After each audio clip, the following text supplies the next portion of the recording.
Game of death by explosion in a bus. There is a time bomb hidden in the bus. After 10 minutes it will kill everyone together. After that time is reshaped, everything goes back to the beginning. Everyone's memories are erased. The two young men are the players. They will keep the memories of each cycle. They must save everyone to escape the cycle. After 10 rounds, they finally learn that the bomb is hidden in the car. Annie immediately spilled the beans about the bomb.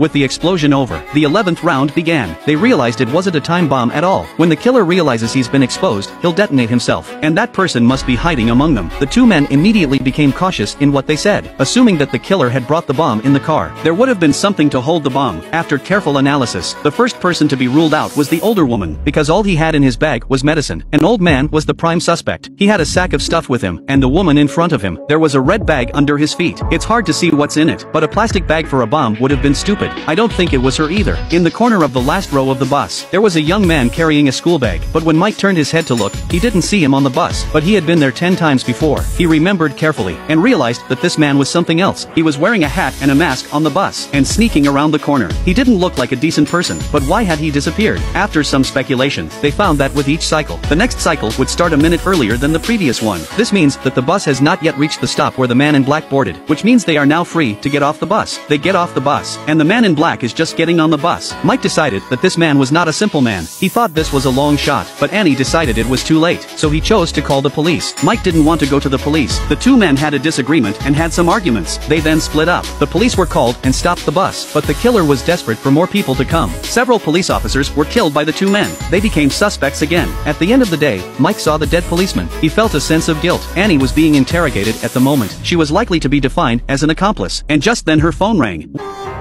喂，睡一觉，叫。